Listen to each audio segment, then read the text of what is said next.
আসসালামু আলাইকুম, কি অবস্থা সবার?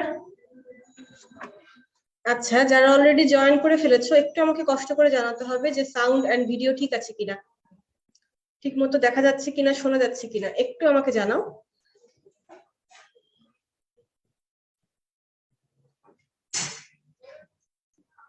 আচ্ছা, ঠিক আছে, ওকে, তাহলে আমরা শুরু করি। হ্যাঁ, ওকে।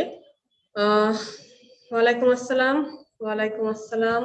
আচ্ছা, আমি স্ক্রিন শেয়ারে যাচ্ছি।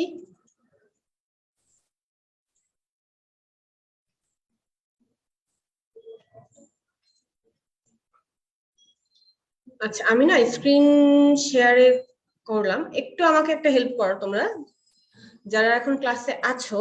তারা একটু আমাকে জানাও না, আমি অবশ্যই কিছু টপিক সলভ ক্লাসের জন্য ভেবে নিয়ে আসছি যে হ্যাঁ এই টপিক গুলো ডিসকাস করা দরকার। অনেকের প্রবলেম ছিল, টুকটাক কিছু কোশ্চেনও আমি দেখাচ্ছি যেগুলা প্রবলেম হওয়ার মতন, বাট স্টিল আমি একটু জানতে চাচ্ছি যে এর বাইরে আর কোনো সমস্যা আছে কিনা। মানে এর বাইরে বলতে কি তোমাদের নিজস্ব কোনো সমস্যা আছে কিনা, তোমরা যদি আমাকে এখন একটু কমেন্টের মাধ্যমে জানাও যে এই টপিক গুলোতে সমস্যা বা এই টপিকটা একটু বোঝালে ভালো হয় এরকম। কিছু প্ল্যান তো আমার মাথায় আছে যে হ্যাঁ এগুলো এগুলো আমি একবার করে বলে যাব, বাট স্টিল আমি আরেকবার জানতে চাচ্ছিলাম আর কি। কারণ সলভ ক্লাসের যে পোস্ট ছিল সেখানে সব গ্রুপে আমি সেই পরিমাণে রেসপন্স পাইনি। তো হতে পারে হ্যাঁ তোমরা সবাই খুব চমৎকার ভাবে বুঝে গেছো, এটা একটা ব্যাপার হতে পারে, অথবা আরেকটা ব্যাপার হতে পারে যে কিছুই বোঝো নাই। আচ্ছা, অক্রিয় সক্রিয় এই পার্টটুকু বুঝি নাই। আচ্ছা, অক্রিয় সক্রিয় পার্টটুকু, হ্যাঁ এটা একটা ব্যাপার, এটা বোঝানো যাবে। ঠিক আছে, ওকে। মোটামুটি যে কয়জন এখানে রেসপন্স করছো সবারই সেম প্রবলেম, সেটা হচ্ছে সক্রিয় অক্রিয়র ওই পার্টটুকুতে। আচ্ছা, ওইটা তাহলে আমি আলোচনা করব। তার আগে আমি এইটা নিয়ে একটু কথা বলি।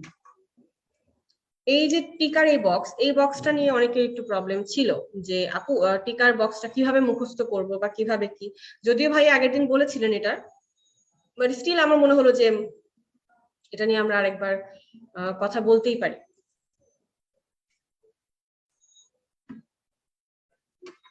আচ্ছা, একটু দাঁড়াও।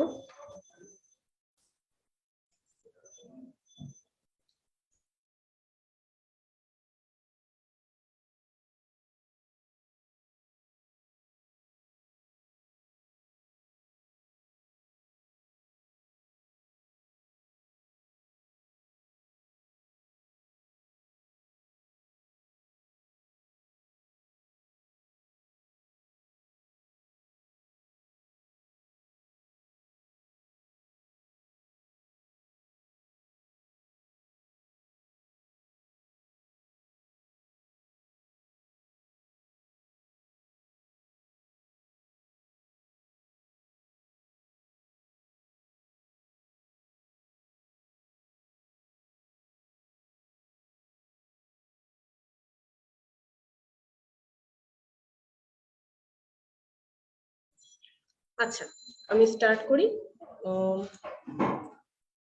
ওকে, ফার্স্টে দেখো যে এটার বক্সটা নিয়ে আমি একটু কথাটা বলি।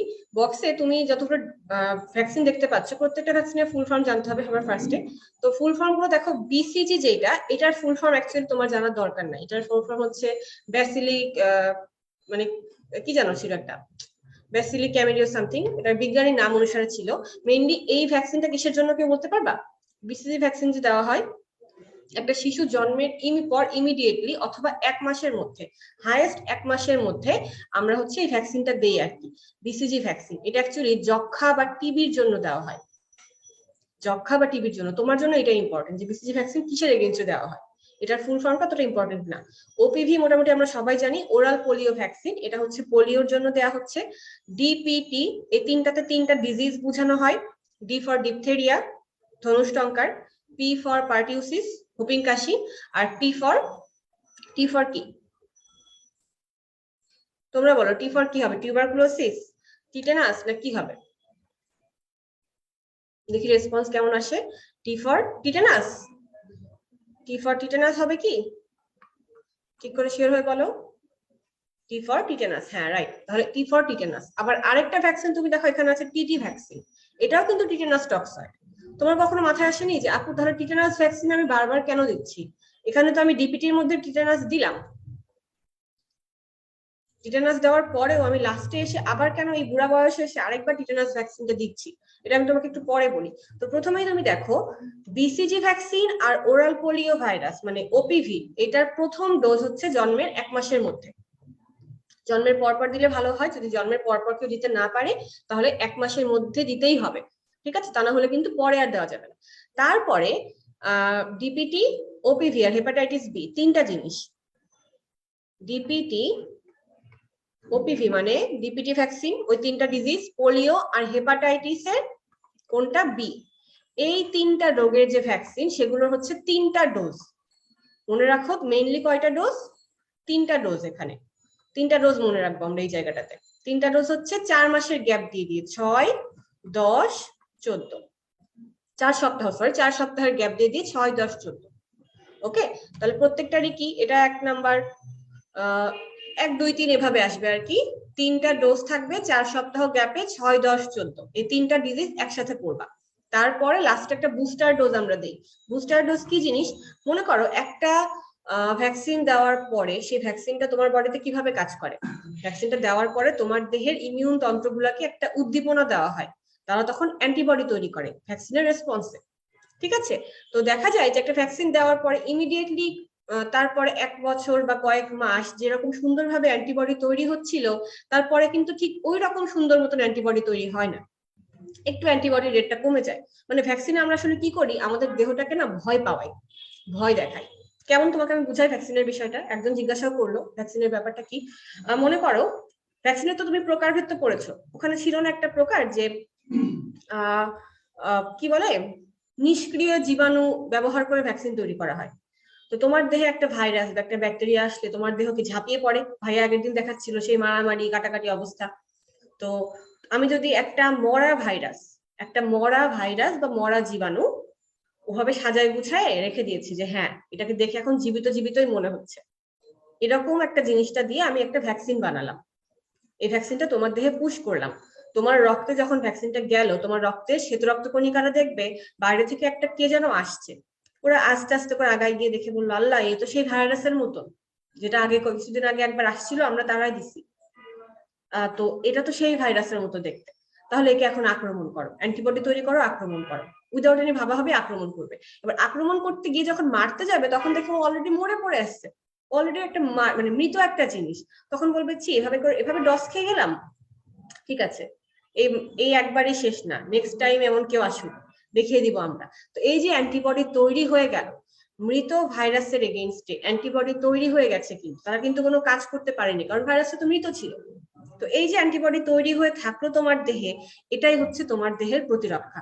ভ্যাকসিনটা এভাবেই কাজ করে, তোমার দেহের প্রতিরক্ষা ব্যবস্থাকে স্টিমুলেট করে। ভ্যাকসিন কিন্তু আমরা অ্যান্টিবডি দিয়ে দিচ্ছি না, ঠিক আছে? অ্যান্টিবডি কিন্তু দেওয়া হয় না, জাস্ট একটা সিউডো একটা ছদ্ম বা নকল অ্যান্টিজেন দেওয়া হয় যার এগেইনস্টে অ্যান্টিবডি তৈরি হয়। এটা হচ্ছে ভ্যাকসিনের ব্যাপার। তো কোথায় থেকে বলতে বলতে এটা গেলাম। তো বুস্টার ডোজটা কি, মনে করো কিছু কয়েক মাস পরে যখন তোমার ভ্যাকসিনটা ঠিক আগে, তোমার অ্যান্টিবডি এখন আর ভয় পাচ্ছে না, সেটা রক্তকণিকা বলবে দূর একে বহুদিন ধরে দেখতেছি, ওইরকম করে ভয় দেখায়। একটা সময় হবে না এরকম বারবার কি প্রথমবারের মতন ভয় পাবা, তা তো পাবা না। তখন হচ্ছে আমরা একটা বুস্টার ডোজ দিই। বুস্টার ডোজ মানে তাকে আরেকবার ভয় দেখানোর জন্য আরেকটা পাওয়ারফুল ডোজ দিয়ে দিলাম, এটা হচ্ছে বুস্টার ডোজ। দেখো কত মাস বয়সে, 16 থেকে 24 মাস বয়সে ডিপিটি এন্ড পোলিও দুইটারই একটা বুস্টার ডোজ দেওয়া হয়।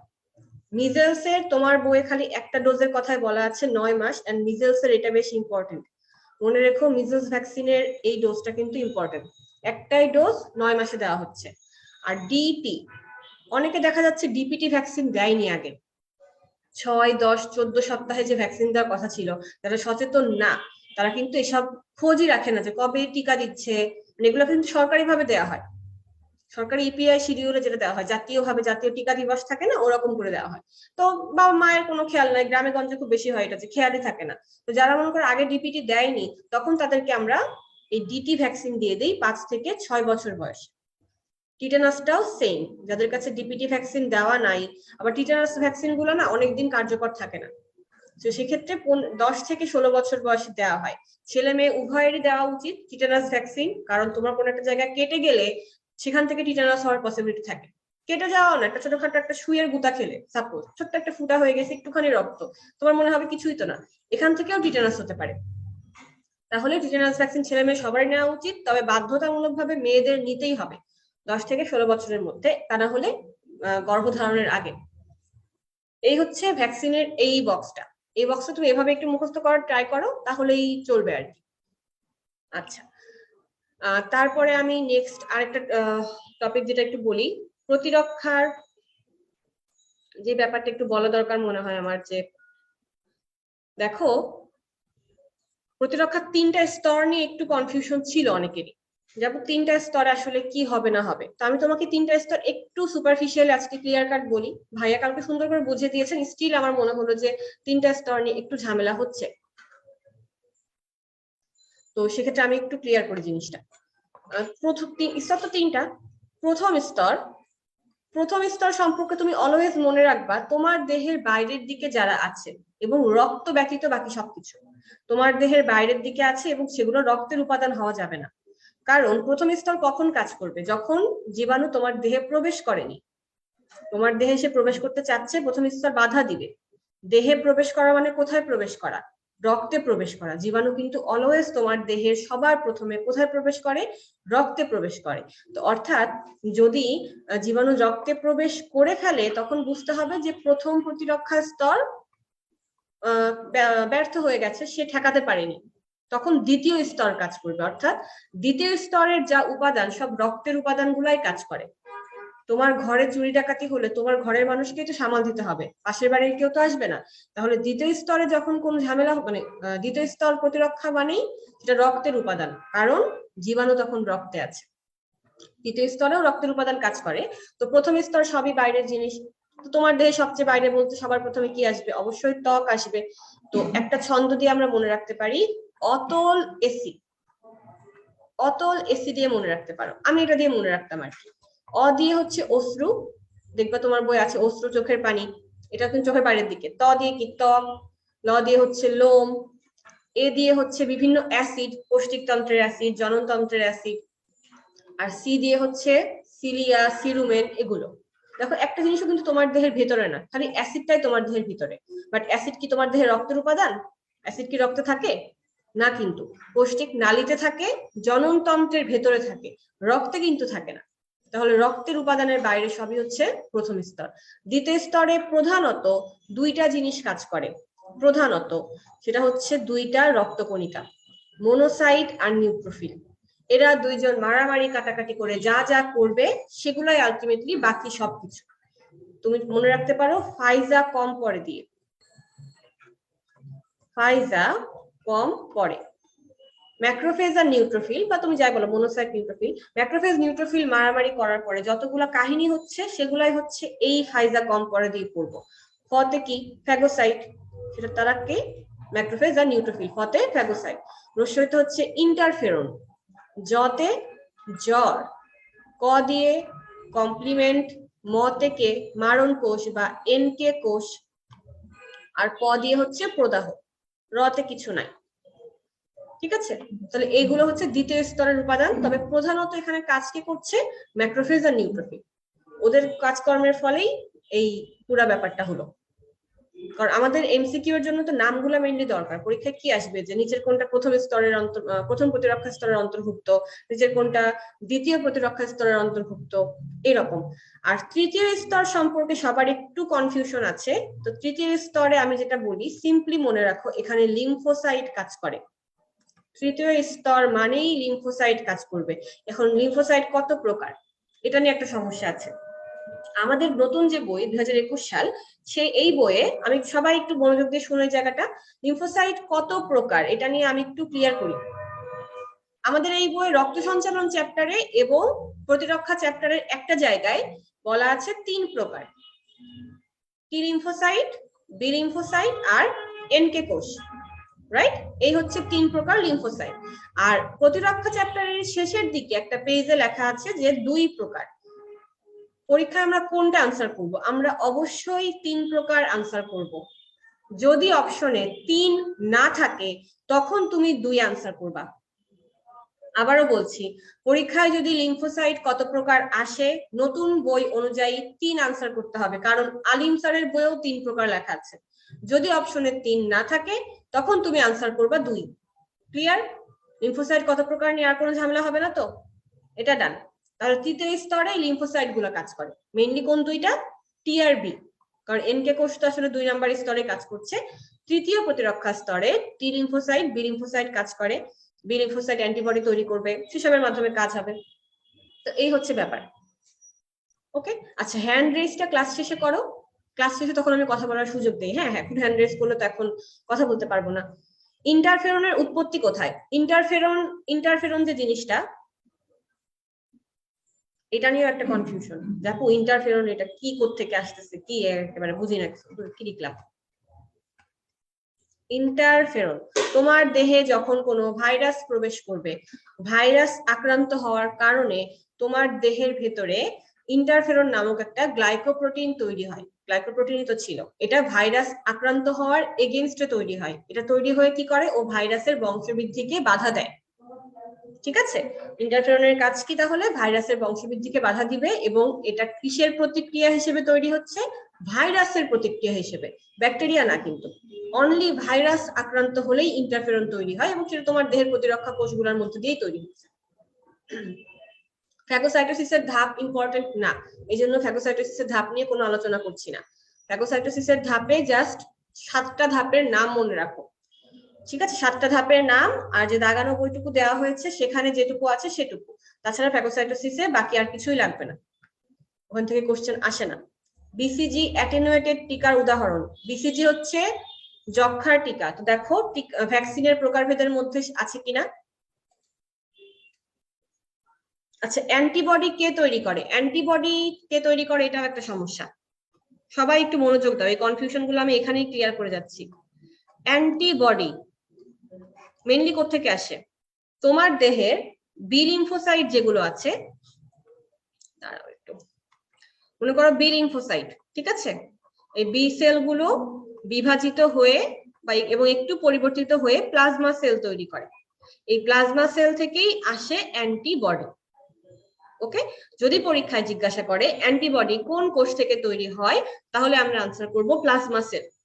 যদি অপশনে প্লাজমা সেল না থাকে, তখন আমরা খুঁজবো যে বি সেল আছে কিনা। যে কোনো একটা থাকবেই, যে কোনো একটা থাকবেই, বা প্লাজমা সেল অথবা বি সেল, যে কোনো একটা মাস্ট থাকবে। প্লাজমা সেল থাকলে নিঃসন্দেহে প্লাজমা সেল আনসার করব, যদি প্লাজমা সেল না থাকে তখন বি সেল আনসার করব। ঠিক আছে, অ্যান্টিবডির ব্যাপারটা ক্লিয়ার? দুইটাই যদি থাকে প্লাজমা সেল, ওই যে বললাম প্লাজমা সেল থাকলে প্লাজমা সেল, আর না থাকলে তখন খুঁজবা বি সেল আছে কিনা। আচ্ছা, এখানে আর কিছু, ওকে, পুরোনো বইয়ের ফার্স্ট পেজে ছক করতে হবে কিনা, ভালো কোশ্চেন। পুরোনো বইয়ে দেখবা একটা ছক ছিল না, বিভিন্ন কোষের কাজ, নাম, এরকম একটা ছক ছিল, একদম প্রথমেই একটা বক্স দিয়ে স্টার্টিং ছিল। 2021 সালে কিন্তু এটা নাই, তো আমরা পড়বো না ওইটা, ওই বক্সটা বাদ। খুশি? কারণ ওই বক্সে যেটুকু ছিল সেটার ডিটেলস কিন্তু 4টা পেজ হিসেবে অ্যাড হয়েছে নতুন বইয়ে, খেয়াল করো কিন্তু। আর যাদের কাছে নতুন বই নাই, তো আমার না একটা জিনিস তোমাকে একটু বলি, শেয়ার করি। তোমরা যখন গ্রুপে কমেন্ট করো, সেটা প্রবলেম পোস্টে হোক, ভাইয়ার ক্লাসে হোক, বা প্রবলেম সলভের পোস্টে হোক, তোমাদের কথা মানে কমেন্ট দেখলে কিন্তু আমি বুঝতে পারি যে কে ক্লাসে ছিলে কে ছিলে না। কারণ আমি কিন্তু ক্লাসে থাকি, সেটা আমি নিজে নেই বা ভাইয়ার ক্লাস হোক, আমি কিন্তু টু দ্যাট একদম থরলি ক্লাসে থাকি। লাস্ট দিন যারা ক্লাস করেছে তারা দেখেছো যে ক্লাসে আমি কথা বলছিলাম। তো ক্লাসের মধ্যে কোন জিনিসগুলো আলোচনা হয় আমার মাথায় থাকে। তুমি যখন সেগুলো আবার আমাকে জিজ্ঞাসা করো, দ্যাট মিনস আমি বুঝতে পারছি তুমি ক্লাস করো না। একটা জিনিস একটু বুঝো, বাবা মা অনেক আশা নিয়ে, অনেক স্বপ্ন নিয়ে, অনেক কষ্ট নিয়ে কিন্তু এখানে তোমাকে ভর্তি করিয়েছেন।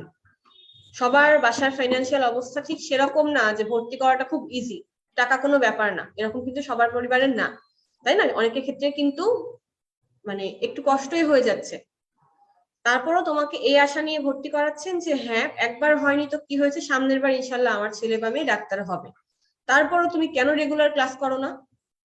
আমার তো মনে হয় না যে কারো বাসায় যদি বলো যে আমার অনলাইনে ক্লাস, আমার মোবাইলে ইন্টারনেট কেনা লাগবে, তোমার বাসা রাগ করবে। ক্লাস করা বাবদ ইন্টারনেট কিনতে চাইলে তো কারো বাসা তো আপত্তি জানানোর কথা না। তাহলে কেন তোমরা ক্লাস করো না? কেন শুধুমাত্র পরীক্ষা দিচ্ছ আর দাগানো বইয়ের আশায় হা করে বসে থাকো? কারণ আমি খেয়াল করে দেখছি যারা অ্যাকচুয়ালি আমাদের এই গ্রুপগুলোতে ভালো স্টুডেন্ট, তারা জীবনেও দাগানো বইয়ের আশায় হা করে বসে থাকে না। তারা ক্লাস করে, ক্লাসে ভাইয়া কোন জায়গাগুলো পড়িয়ে যাচ্ছে, কোন পেজ গুলা পড়িয়ে যাচ্ছে, সেগুলো দেখেই তারা পড়া শুরু করে দেয়। দাগানো বই হয়তো পরে তারা চেক করতে আসে, অবশ্যই দাগানো বই দেওয়া আমাদের দায়িত্ব, কর্তব্য, সেটা নিয়ে আমি পরে কথা বলছি। বাট ক্লাস কেন করো না তোমরা? ক্লাস করো না বলে এই ধরনের কোশ্চেন গুলো আসে। যেমন আমাকে আগের দিন জিজ্ঞাসা করলো একটা স্টুডেন্ট যে কি যেন কোশ্চেনটা, ও হ্যাঁ, যে কি জানো চ্যাপ্টার আজকের পরীক্ষায় অনেকগুলো আনকমন কোশ্চেন ছিল, তো 21 আর 20 এর মধ্যে এত পার্থক্য এসেছে, তার মানে সে জানে না 21 আর 20 এর মধ্যে পার্থক্য আসছে। দ্যাট মিনস সে ক্লাস করেনি। ক্লাস করলে সে জানতো যে 21 আর 20 এর মধ্যে পার্থক্য আছে। ভাইয়া কিন্তু ক্লাস শুরু করেছিলেন ওই পেজ গুলা দিয়ে, এন্ড ক্লাসের ম্যাক্সিমাম টাইম ভাইয়া ওই পেজ গুলার জন্যই দিয়েছিলেন কিন্তু, তাই না? তাহলে ক্লাস কেন করো না? আর এখনই তুমি ক্লাস করো, তুমি কিসের ডাক্তার হবা? ডাক্তার হলে তো তোমাকে সকাল 7টা থেকে ক্লাস শুরু করতে হবে। যারা ক্লাস করতে পারো না এখন, এই যে এখন রিল্যাক্স আছো, কোনো কাজ নাই, খালি অ্যাকচুয়ালি পড়াশোনা, মন খারাপ তো আছে ঠিক আছে, সেকেন্ড টাইমার হয়ে তুমি যদি ক্লাস করতে না পারো, তোমার তো ডাক্তার হওয়ার দরকার নেই। ক্লাস করো না, পরীক্ষা টাইম মতন দাও না, অন্য টাইমে এসে পরীক্ষা দাও, রিটেক পরীক্ষা দাও। অনলাইন তো এই জন্য, অফলাইন হলে এগুলো পারতা না। অফলাইনটা শুরু হোক, একটা ব্যাচের স্টুডেন্ট আরেকটা ব্যাচে আমরা ঢুকতে দেই না। পরীক্ষা টাইম মতন দিতে হবে, পরীক্ষা না দিলে বাসায় আমরা ফোন দিই। এখন তো অনলাইনে ধরে পাওয়া যাচ্ছে না, তাহলে অফলাইনটা শুরু হোক। আচ্ছা, অনুশীলনের একটা কোশ্চেনে ইন্টারফেরন নিয়ে কনফিউজিং কোশ্চেন আছে। আচ্ছা, অনুশীলনের একটা কোশ্চেন আছে, ওই কোশ্চেনটা আমি মুখে বলি, হ্যাঁ, কারণ আমার কাছে এখন ওইটার স্ক্যান কপি নাই যে আমি তোমাকে দেখাবো। কোশ্চেনটা এরকম ছিল যে দেহে মানে ব্যাকটেরিয়া প্রবেশ করার কারণে কোনটা প্রতিরক্ষায় কাজ করবে, এমন কিছু একটা। অপশন দুইটার মধ্যে কনফিউশন হয়, অপসনিন আর ইন্টারফেরন। মানে ব্যাকটেরিয়া অনুপ্রবেশের কারণে কোনটা কাজ করবে, অপসনিন নাকি ইন্টারফেরন? আমি একটু আগে বলছি ইন্টারফেরন ভাইরাসের জন্য কাজ করে, তাহলে তুমি আমাকে বলো ব্যাকটেরিয়ার জন্য কি কাজ করবে? ইন্টারফেরন কাজ করবে? কে কাজ করবে তোমার কি মনে হয়? অপসনিন কাজ করবে, ঠিক আছে। ব্যাকটেরিয়ার জন্য অপসনিন। অপসনিনটা কি, ওই কমপ্লিমেন্ট সিস্টেমের যে 20টা প্রোটিন, তাদের মধ্যে একটা ছোট্টখাটো গ্রুপ হচ্ছে, ওই 20 জনের মধ্যে একটা গ্রুপ হচ্ছে অপসনিন। তারা ব্যাকটেরিয়ার এগেইনস্টে কাজ করে আর কি। মানে ব্যাকটেরিয়া আসলে তারা বলে ওই যে দেখো ব্যাকটেরিয়া, মানে ওদেরকে বসায় রাখছে ব্যাকটেরিয়া চেনার জন্য। বুঝতে পারছি? তাহলে অপসনিন হচ্ছে মানে ব্যাকটেরিয়ার জন্য অপসনিন, ইন্টারফেরনের জন্য হচ্ছে ভাইরাস। ডান, ওটা ক্লিয়ার? এবার আমি দুই একটা কোশ্চেন একটু দেখাই, আমার কাছে মনে হলো যে প্রবলেম ছিল একটু।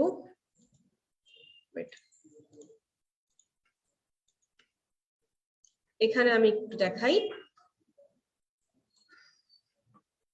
আচ্ছা, এখানে দেখো নাম্বার 23, কমপ্লিমেন্ট তন্ত্রের প্রোটিন গুলো কোথায় উৎপন্ন হয় এটা একটু বলি। কমপ্লিমেন্ট তন্ত্রের যে প্রোটিন, 20টা প্রোটিন, 20টা, এরা 20টাই কিন্তু প্লাজমা প্রোটিন।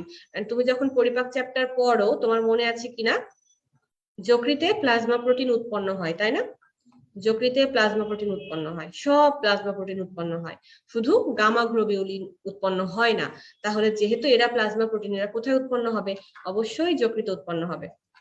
তারপর অ্যান্টিবডি কোনটির মাধ্যমে অ্যান্টিজেনকে ধরে? অ্যান্টিবডির একটা গঠনের জায়গা ছিল প্যারাটপ। প্যারাটপ হচ্ছে অ্যান্টিবডির একটা অংশ, এই অংশটাতে অ্যান্টিজেন এসে আটকা পড়ে যায়। এখন তোমার কখনো মনে হয়নি যে আপু অ্যান্টিজেনের কি এমন কোনো অংশ আছে যেটা প্যারাটপে গিয়ে আটকা পড়ে? মানে প্যারাটপটা কেমন, মনে করো এটা হচ্ছে, সাপোজ এটা হচ্ছে অ্যান্টিবডি, ওকে, এখানে এসে মানে সেম এরকম লকের মতন আর এটা হচ্ছে অ্যান্টিজেন। তো এই জিনিসটা যদি প্যারাটপ হয়, মানে অ্যান্টিবডির অংশটা হচ্ছে প্যারাটপ, আর অ্যান্টিজেনের যে অংশটা প্যারাটপে গিয়ে আটকে যায় এটা হচ্ছে এপিটপ। এই কথাটা জানানোর জন্যই এই কোশ্চেনটা দেখাচ্ছি। এপিটপ, এটা আলিম স্যারের বই আছে। তাহলে ব্যাপারটা কি আরেকবার বলি, অ্যান্টিবডির যে স্থানে অ্যান্টিজেন আটকা পড়ে সেটা হচ্ছে প্যারাটপ। এখন অ্যান্টিজেনেরও তো একটা জায়গা নিশ্চয়ই আছে যে অ্যান্টিবডিতে গিয়ে আটকে যাচ্ছে, অ্যান্টিজেনের জায়গাটা হচ্ছে এপিটপ। এটা একটু জেনে রাখো আর কি, প্যারাটপ এপিটপ দুইটাই জেনে রাখা ভালো। নতুন পেজ শো করতেছে না?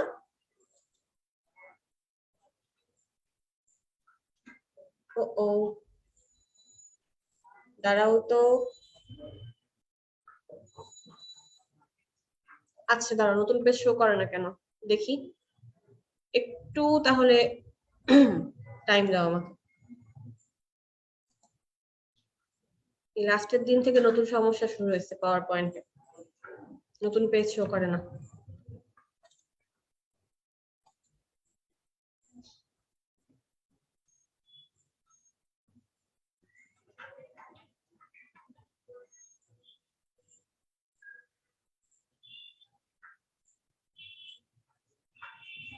এবার দেখো তো শো করে, ঠিক আছে? এখনো ঠিক হয় নাই না?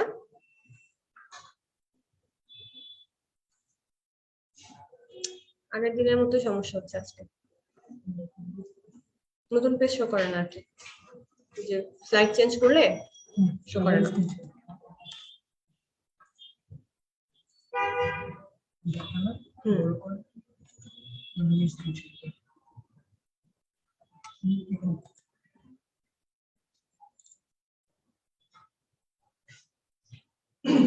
আগে তো এমন হতো না।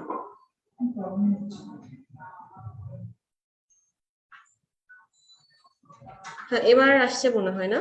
এবার দেখো তো ঠিক আছে, এবার এসেছে।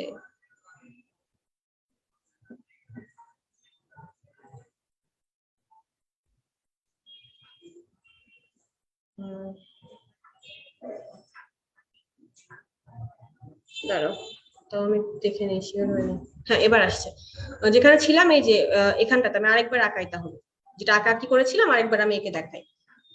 মনে করো এই এরকম, এটা হচ্ছে অ্যান্টিবডি। অ্যান্টিবডি যে হুকের মতন দেখতে পাচ্ছ, এই জিনিসটা হচ্ছে প্যারাটপ।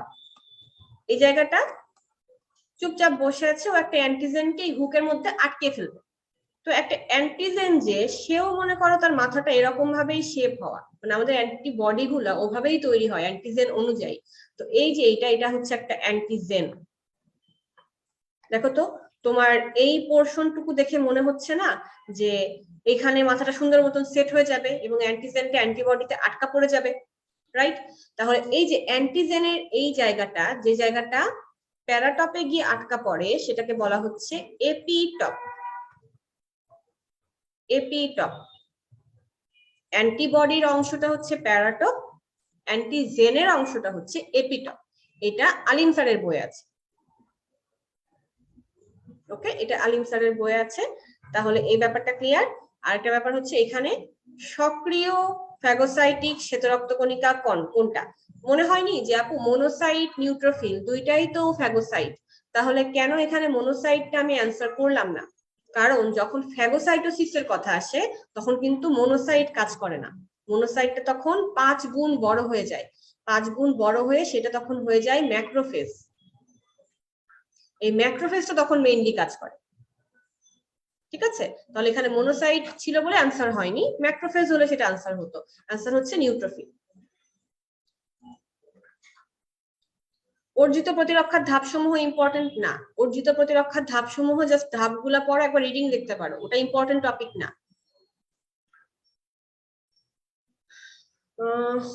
আর কি কোশ্চেন টুকটাক? আচ্ছা আমি একটা কোশ্চেন একটু বলি, একটা কথা একটু বলে নিই। বিগত বছরের কোশ্চেন যারা সলভ করো তারা 2015 সালের আগের কোশ্চেন সলভ করো না। 2015 সালের আগে কিন্তু ডিফারেন্ট কারিকুলাম ছিল, তখনকার বই ডিফারেন্ট ছিল, টপিক ডিফারেন্ট ছিল, তুমি মিল পাবা না। বুঝতে পারছো? 2015 থেকে 20 পর্যন্ত কোশ্চেন সলভ করো, 15-র আগে তোমার বইয়ের সাথে কোনো মিল নাই। ইভেন 15, 16, 17তেও মিল পাওয়া যায় না, কারণ এডিশন এত ঘন ঘন আসে যে এখন আর মিল পাওয়া যায় না। আচ্ছা তাহলে আমরা এখান থেকে এবার একটু রেগুলার এক্সামের কোশ্চেনে যাই। লিম্ফোসাইটটা দেখো, এখানে আমি একটু আবার রিপিট করি। আপু কি বলছিলাম যে অপশনে যদি 3 থাকে তাহলে 3 অ্যান্সার হবে, দেখো এখানে কিন্তু অপশনে 3 নাই, সেজন্য অ্যান্সার হচ্ছে 2 ধরনের। নিচের কোনটা সঠিক, এই টপিকটা একটু খেয়াল করো। কোন মানে ম্যাক্রোফেজ যে জিনিসটা, ম্যাক্রোফেজ, ম্যাক্রোফেজ আমাদের দেহের বিভিন্ন অঙ্গ অনুযায়ী আবার ডিফারেন্ট নামে পরিচিত। যখন এটা লিভারে থাকে যকৃতে, তখন এটাকে বলা হয় কফার সেল। মস্তিষ্কে থাকলে মাইক্রোগিয়াল সেল। অ্যালভিওলাসে যখন থাকে অ্যালভিওলার ম্যাক্রোফেজ, এরকম নাম আছে আর কি। তো এখানে কোনটা সঠিক অ্যান্সার তুমি বুঝতেই পারছো যে অ্যালভিওলার ম্যাক্রোফেজ, কারণ যকৃতে কি হবে, কাফার সেল হবে।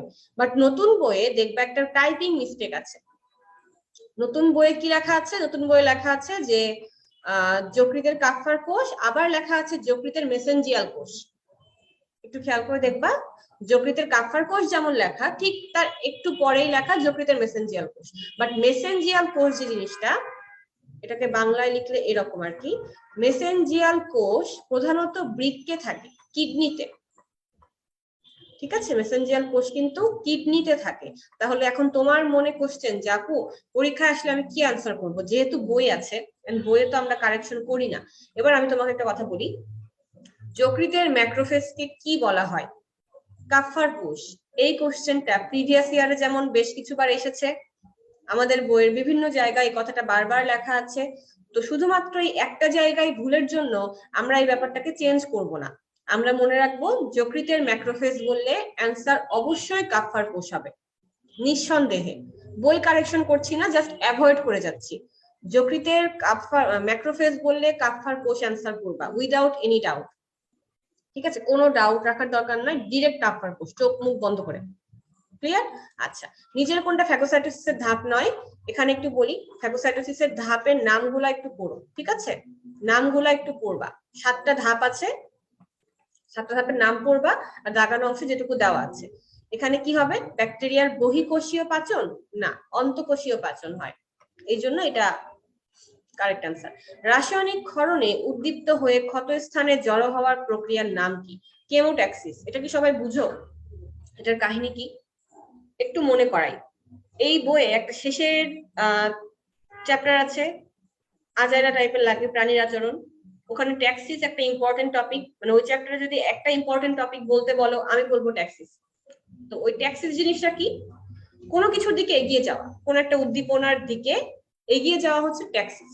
তো যখন কোন একটা রাসায়নিক উদ্দীপনার দিকে এগিয়ে যাওয়া হয়, রাসায়নিক মানে কি? কেমিক্যাল, তাহলে কেমোট্যাক্সিস বলা হয়। অ্যাকচুয়ালি আমাদের দেহে কি হচ্ছে, তোমার দেহের মনে করো হাতের এখানটাতে কেটে গেছে, এখন এমন তো না যে তোমার দেহের সব সময় সব জায়গায় ম্যাক্রোফেজ নিউট্রোফিল 24 ঘন্টা রেডি অবস্থায় থাকে বা অ্যান্টিবডি রেডি অবস্থায় থাকে। এই মুহূর্তে এখানে কিন্তু ম্যাক্রোফেজ নিউট্রোফিল মারামারি করার জন্য উপস্থিত নাও থাকতে পারে, তারা হয়তো তার পাশে আরেকটা জায়গায় আছে, বাট ইমিডিয়েটলি তো তোমার ওখানে কাজ করতে হবে। তাহলে ম্যাক্রোফেজ নিউট্রোফিলকে ডেকে আনবে কে? চিল্লায় চিল্লায় ডাকবে? কে ডাকবে? কাউকে তো দরকার, যে এখানে একটা মানে অ্যাক্সিডেন্ট হয়েছে, কেউ একজন ম্যাক্রোফেজ নিউট্রোফিলকে ডেকে নিয়ে আসবে। এই ডেকে নিয়ে আসার কাজ করে কিছু রাসায়নিক পদার্থ। ঠিক আছে, এগুলোকে বলা হয় সাইটোকাইনস বা কেমিক্যাল মিডিয়েটর বলা হয়। এই রাসায়নিক পদার্থগুলা ওখানে ক্ষরণ হবে। এখন কথা আবার আরেকটা, যে রাসায়নিক পদার্থ কে ক্ষরণ করে? তোমার বইয়ে এক জায়গায় ম্যাক্রোফেজ আছে, আরেক জায়গায় কি আছে আমার এক্স্যাক্টলি মনে নাই। ম্যাক্রোফেজ ছাড়া কি আর কোথাও কিছু আছে? আমি যতটুকু জানি যে ম্যাক্রোফেজ হচ্ছে সাইটোকাইন ক্ষরণ করে মেইনলি, তাছাড়া কি আর কোথাও কিছু আছে কিনা আমার এক্স্যাক্টলি এখন মনে পড়ছে না। হেল্পার টি কোষও আছে। আচ্ছা, তাহলে যেহেতু বইয়ে দুইটাই আছে, আমরা দুইটাই মনে রাখবো, পরীক্ষায় যেটা থাকবে অপশনে সেটা আনসার করবো, ম্যাক্রোফেজ বা হেল্পার টি কোষ যেটা থাকবে। ওকে, তাহলে এই যে ম্যাক্রোফেজ হেল্পার টি কোষ, ওরা মনে করো রাসায়নিক পদার্থ ক্ষরণ করে, হয়তো ওরা ওখানে 2-3 জন ছিল, মানুষ লাগবে অনেক, ম্যাক্রোফেজ নিউট্রোফিল অনেক জনবল লাগবে, তখন এই যে সাইটোকাইন ক্ষরণ করলো, এই ক্ষরণের প্রতি কেমোট্যাক্সিস প্রক্রিয়ায় আশেপাশের সব ম্যাক্রোফেজ নিউট্রোফিল ওই ক্ষত স্থানে জড়ো হবে, এই ব্যাপারটাই হচ্ছে কেমোট্যাক্সিস। তারপর আস্তে আস্তে সেখানে কি হবে, সেখানে ক্ষত পূরণ হবে, মারামারি ঘুষাঘুষি যা করা দরকার আর কি, এটাই। ঠিক আছে, তাহলে এই ব্যাপারটা হচ্ছে একটা ছিল। আরেকটা আমি একটু দেখাই, স্লাইড কি এখন চেঞ্জ হচ্ছে? আচ্ছা, আর হচ্ছে বিগত বছরের কোশ্চেন সলভ করবো এখন। একটু দেখি তো স্লাইড চেঞ্জ হচ্ছে কিনা, একটু জানাও, আমি খুব ট্রাস্ট ইস্যুতে ভুগছি এখন। হ্যাঁ, স্লাইড চেঞ্জ হচ্ছে।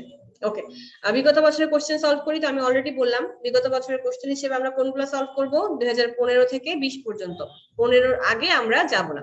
ওকে, এখন আমরা আসি ফার্স্টে, দেখো নাম্বার 1, নিচের কোনটি সহজাত প্রতিরক্ষার উদাহরণ নয়? সহজাত প্রতিরক্ষার টপিকটা আমরা পড়াবো, টেনশন নাই, সহজাত অর্জিতটা আমি আরেকবার রিপিট করব। নিশ্চিন্ত থাকো, জাস্ট একবার একটু দেখে যাই আর কি। সহজাত প্রতিরক্ষার ওখানে তিনটা লাইন কথা ছিল, তিনটা, প্রজাতিগত, গোষ্ঠীগত, ব্যক্তিগত, এই তিন ধরনের হচ্ছে সহজাত প্রতিরক্ষা। সক্রিয় কিন্তু অর্জিত প্রতিরক্ষা, রাইট? তাহলে এটা আনসার। মানব দেহের সর্ববৃহৎ অঙ্গ কোনটা? আমরা জানি ত্বক, তোমার দেহে সব জায়গা জুড়ে আছে ত্বক। মানুষের কোনটি মানুষের প্রাথমিক প্রতিরোধ ব্যবস্থা না? প্রাথমিক বলতে প্রথম স্তরের কথা বলা হচ্ছে। দেখো লোম থাকে, লালা থাকে, সিলুমেন থাকে, বাট ইন্টারফেরন কি দ্বিতীয় স্তর, তাহলে এটা আনসার। নিচের কোনটি অ্যান্টিজেন নয়? অ্যান্টিজেনের একটা ক্যারেক্টারিস্টিক্স আছে, এটা আগে মাজেদা ম্যামের বইয়ে ছিল, এখন দেখবো আমাদের আজমল স্যারের বইও আছে। অ্যান্টিজেন অ্যান্টিবডির পার্থক্য, একটা বক্স আছে নতুন বইয়ে, ওই বক্সের মধ্যে লেখা আছে অ্যান্টিজেন তিনটা টাইপ হতে পারে, প্রোটিন হতে পারে, পলিস্যাকারাইড হতে পারে, লিপোপ্রোটিন হতে পারে। শুধু লিপিড অ্যান্টিজেন হিসেবে কাজ করে না, তাহলে এটা আনসার। নেক্সট পেজে যাচ্ছি।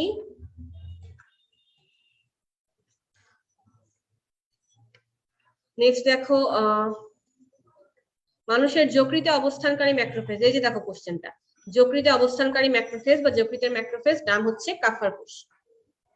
কোন রক্তকণিকা অ্যান্টিবডি তৈরি করে? দেখো অ্যান্টিবডি তৈরি করে কোশ্চেন আসছে, অপশনে কিন্তু প্লাজমা সেল নেই। প্লাজমা কোষ না থাকলে আপনি কি আনসার করতে বলেছিলাম? বি সেল বা বি লিম্ফোসাইট, তাহলে বি লিম্ফোসাইট আনসার হবে। বাট প্লাজমা কোষ থাকলে অবশ্যই প্লাজমা কোষ আনসার হতো। মাতৃদুগ্ধে কোন অ্যান্টিবডি পাওয়া যায়? এই কোশ্চেনটা খুব ইম্পর্টেন্ট, দেখো 2 বছর আসছে। কোন অ্যান্টিবডি মায়ের ব্রেস্ট ফিড, যেটা মায়ের দুধে কোন অ্যান্টিবডি পাওয়া যাবে? ইমিউনোগ্লোবুলিন এ পাওয়া যাবে। এখন একটু মনে করে বলো তো, অমরা অতিক্রম করে কোন অ্যান্টিবডি? অমরা বা প্লাসেন্টা অতিক্রম করে কোন অ্যান্টিবডি? মনে আছে কিনা একটু দেখি। ইমিউনোগ্লোবুলিন জি, ভেরি গুড, প্রচুর জোস। হ্যাঁ, ইমিউনোগ্লোবুলিন জি হচ্ছে অমরা অতিক্রম করে। ভাইরাসের আক্রমণে শরীরের ভিতরে স্বতঃস্ফূর্তভাবে নিচের কোনটা তৈরি হয়? আজকেই মাত্র পড়ালাম, ইন্টারফেরন। ভাইরাসের আক্রমণে ইন্টারফেরন তৈরি হয়। আচ্ছা, তারপরে আর দেখি নেক্সট, এখানে আসলাম। ব্যাকটেরিয়া ধ্বংসে অ্যান্টিবডিকে সাহায্য করে কে? কমপ্লিমেন্ট সিস্টেম, নিশ্চিন্তে কমপ্লিমেন্ট সিস্টেম। কমপ্লিমেন্ট সিস্টেমেরই তো একটা গ্রুপ ছিল অপসোনিন, তো অপসোনিন কমপ্লিমেন্ট সিস্টেম একই কথা, কমপ্লিমেন্ট সিস্টেম, যেহেতু এখানে অপসোনিন নাই। নিচের কোনটি ক্যান্সার রোগের চিকিৎসায় ব্যবহৃত হয়? দেখো এটার অ্যান্সার হচ্ছে ইন্টারফেরন। কেন তোমাকে একটু বুঝাই। আমাদের দেহে যতগুলা ক্যান্সার হয় তার 99% জন্য দায়ী হচ্ছে ভাইরাস। ব্যাকটেরিয়ার জন্য ক্যান্সার অ্যাকচুয়ালি হয় না, খুবই রেয়ার। মেইনলি ক্যান্সার যত রকম আছে তার ম্যাক্সিমাম ভাইরাসের জন্য হয়। আর তুমি জানো ভাইরাসের বংশবৃদ্ধি ব্যাহত করতে ইন্টারফেরন তৈরি হয়।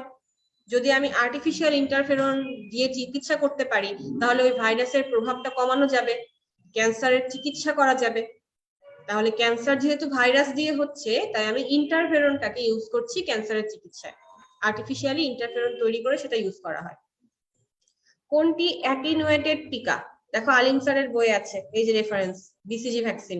আজমল স্যারের বইয়ে নাই, একজন জিজ্ঞাসা করেছিল আজকে আমাকে, তাই না? এটা আলিম স্যারের বই আছে। নিষ্ক্রিয় ভ্যাকসিন কোনটা? Polio vaccine. ভ্যাকসিনের ক্ষেত্রে পড়ার সিস্টেম খেয়াল করেছো? কম্পানিয়ন বুকে কিন্তু ছন্দ সহকারে দেওয়া আছে। কম্পানিয়ন বুক খুলো কিনা আল্লাহ মাহবুব জানে। কম্পানিয়ন বুকে ভ্যাকসিনের প্রকারভেদ, অ্যান্টিজেনের অ্যান্টিবডির প্রকারভেদ, এগুলা কিন্তু বক্স করে করে ছন্দ সহকারে দেওয়া, একটু খুলে দেখো। সুন্দর করে বক্স করা আছে, ছন্দ করে দেওয়া আছে, পড়তে অনেক ইজি হবে। কথা হচ্ছে তুমি কম্পানিয়ন বুক খুলো না। তুমি এখন বলবা যে আপনি এমনি পড়ে কুল পাই না, আবার কিসের কম্পানিয়ন বুক, কিসের কি যে বলেন, মস্করা করেন। আচ্ছা, এই হচ্ছে আমার আজকের পড়াশোনা ছিল। এখন আমি তোমাদের ওই যে আবদারটা একটু দেখি, ওটার জন্য আমাকে একটু বইটা নামাতে হবে, বই ডাউনলোড দেওয়া লাগবে একটু। বই যে কোথায় আছে, পিডিএফ, আমি একটু বইটা খুঁজে বের করি, আমি তো বইটা ওপেন করে রাখি নাই। বই খুঁজিয়া বের করি, তারপরে আমি তোমাকে বলছি। তার মধ্যে আর কার কি কোশ্চেন আছে একটু আমাকে বলে রাখো, দেখি টুকটাক।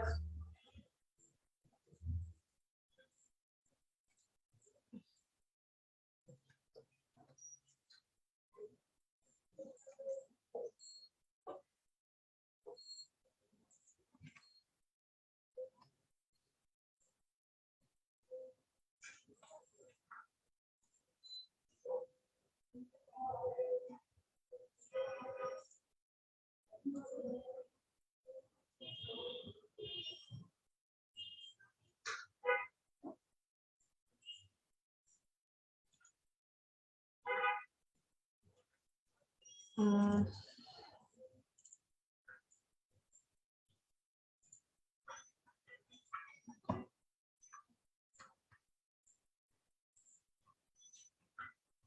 কোথায়? এই তো পাইছি। আচ্ছা, আসো আমরা এখন জুম কোথায় গেল?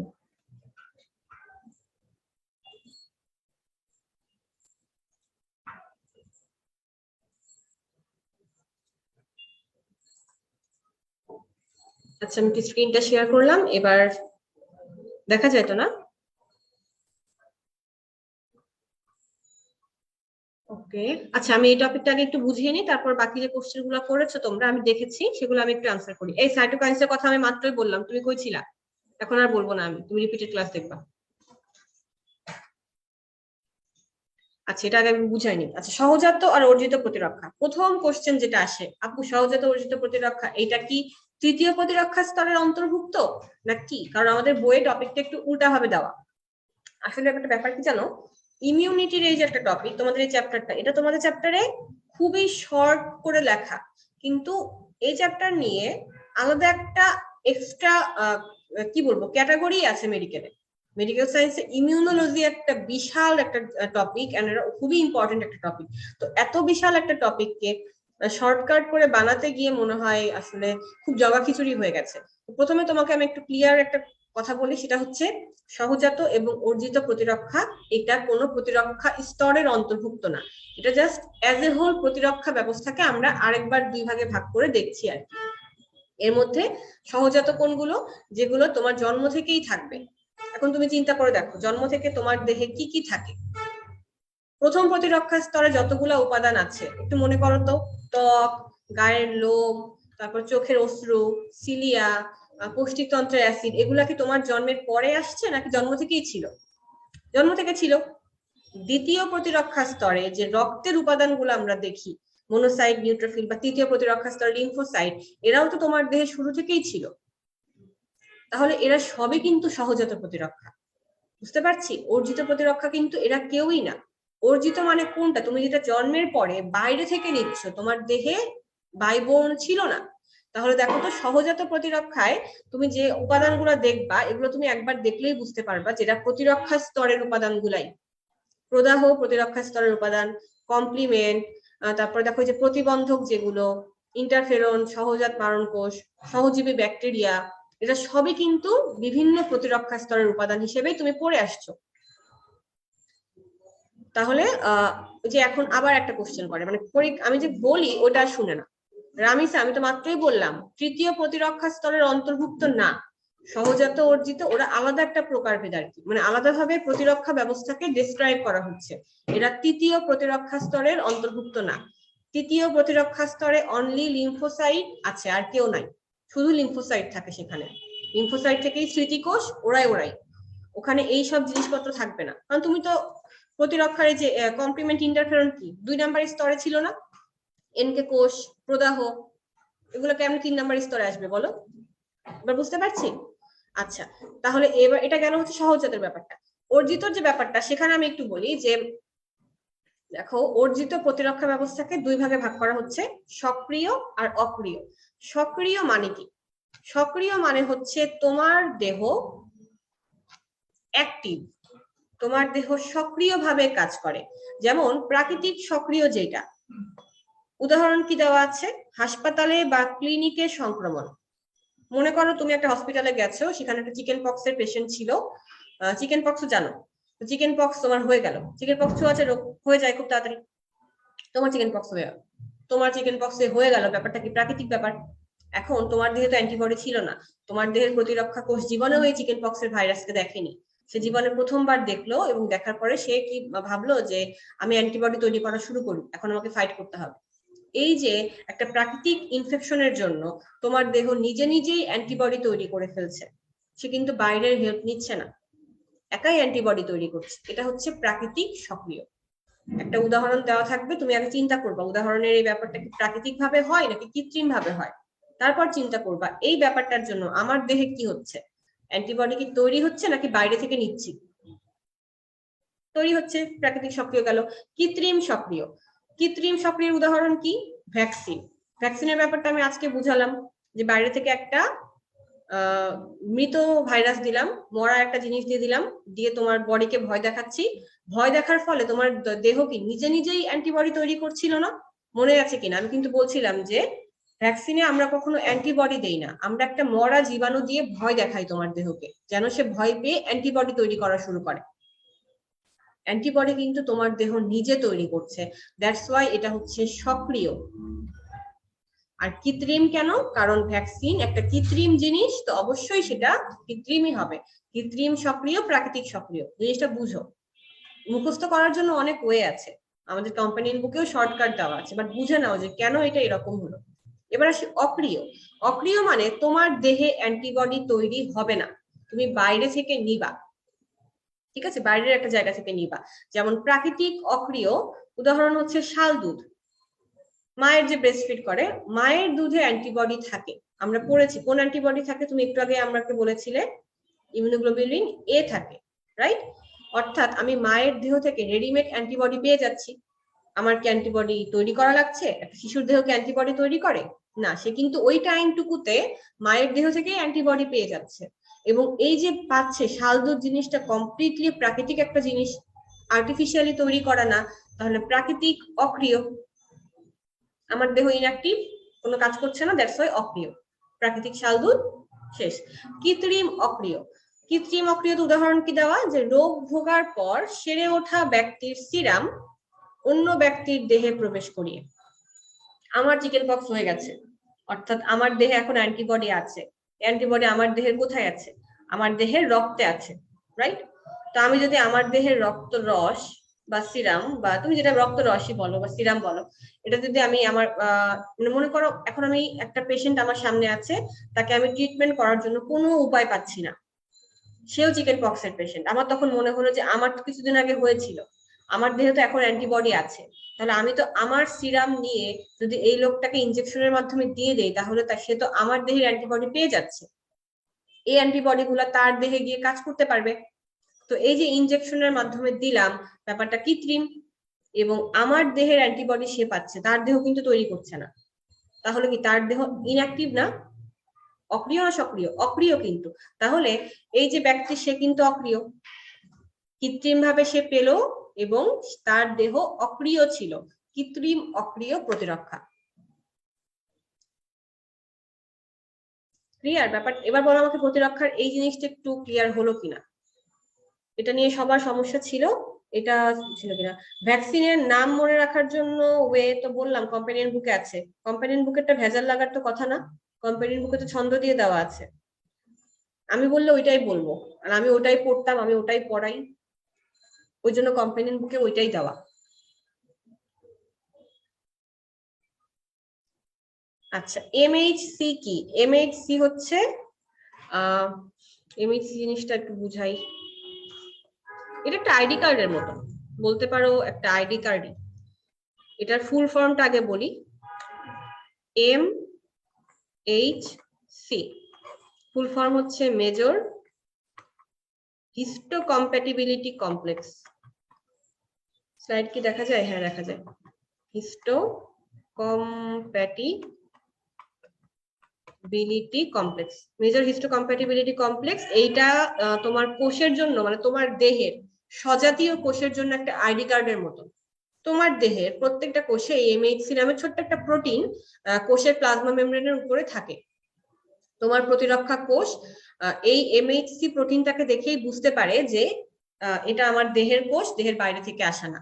দেহের বাইরে থেকে যখন কেউ আসবে, তার কাছে এই এমএইচসি আইডি কার্ড থাকবে না, তখনই প্রতিরক্ষার কোষ মানে শ্বেত রক্তকণিকা বুঝে যাবে যে হ্যাঁ ওর কাছে তো আইডি কার্ড নাই, তার মানে বহিরাগত, ওকে ধরো, ওকে এখন মার দাও, ও জীবাণু আসছে, ওকে মার দাও।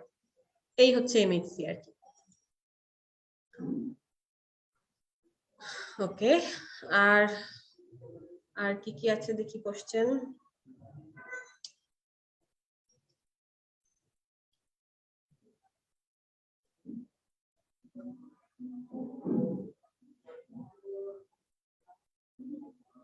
ওকে, আমার মনে হয় যে আর ইম্পর্টেন্ট তেমন কোনো কোশ্চেন নাই, মোটামুটি ইম্পর্টেন্ট কোশ্চেন যা ছিল আমি আনসার করে ফেলেছি।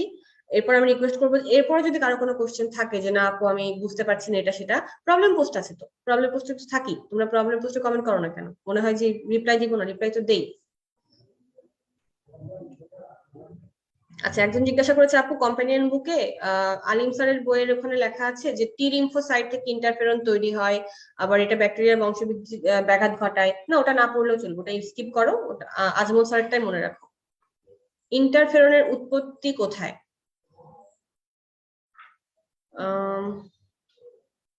ইন্টারফেরনের উৎপত্তি তো রক্তে হয়, টি লিম্ফোসাইট থেকে হতে পারে। আলিম স্যারের বইয়ে যদি টি লিম্ফোসাইট লেখা থাকে যে না ইন্টারফেরনটা টি লিম্ফোসাইট তৈরি করে, হতে পারে যে ভাইরাস আসছে, ভাইরাসকে মানে ভাইরাসের আক্রান্তের প্রতিক্রিয়া হিসেবে, রিয়াকশন হিসেবে টি লিম্ফোসাইট ইন্টারফেরন তৈরি করছে, হতে পারে। বার্সাল লিম্ফয়েড অঙ্গ কি? বার্সাল লিম্ফয়েড অঙ্গ হচ্ছে এক ধরনের লিম্ফয়েড অর্গান, খুব হাই রেঞ্জের কথা হয়ে যায় তাও বলি, এক ধরনের লিম্ফয়েড অর্গান যেগুলো আমাদের বি লিম্ফোসাইট এটাকে ম্যাচিউরেশন বা এটাকে ম্যাচিউর করতে হেল্প করে আর কি। বি লিম্ফোসাইট যখন তৈরি হয়, ওটার যে কমপ্লিট তৈরি হওয়ার প্রসেস, সেই প্রসেসে ম্যাচিউরেশন ফেজটা বার্সাল লিম্ফয়েড অঙ্গে হয়। নতুন বই কিনবো কিনা? নতুন বই কেনা নিয়ে আমি আসলে অনেকবার অনেক কথা বলে ফেলছি, প্রত্যেক ক্লাসে প্রত্যেকবার নতুন বই কেনা নিয়ে কথা বলতে বলতে আমরা বিরক্ত, এখন আর কোনো কথা আমরা বলবো না নতুন বই নিয়ে। অবদমনমূলক প্রভাব এটা কোথায় আছে আমি জানি না, এটা অবদমন প্রভাবটা কোথায় আছে একটু বললে ভালো হয়। কত পেজে আছে যদি একটু বলো তাহলে আমার জন্য খুঁজে পেতে সুবিধা হবে।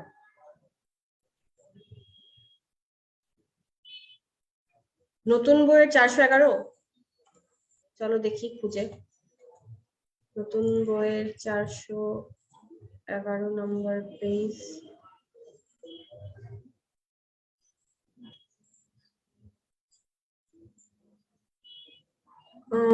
এখানে কোন জায়গায় আছে? আচ্ছা, এটা অবদমন মানে বাধা দেওয়া টাইপের। সাপ্রেসর টি কোষটা, সাপ্রেস মানে হচ্ছে বাধা দেওয়া, তো এটা বাধা দেওয়া টাইপের একটা প্রভাব থাকে আর কি। এই হচ্ছে আমাদের আজকের পড়াশোনা। তাহলে আমার মনে হয় এরপর আর কোনো সমস্যা নাই। এরপর যদি কোনো সমস্যা থেকে কষ্ট করে একটু সলভ ক্লাসে না মানে প্রবলেম পোস্টে কমেন্ট করতে পারো। তাহলে আমি এখন বিদায় নিচ্ছি। সবাই সুস্থ থাকো, ভালো থাকো, ইনশাল্লাহ আবার দেখা হবে। আল্লাহ হাফেজ, আসসালামু আলাইকুম।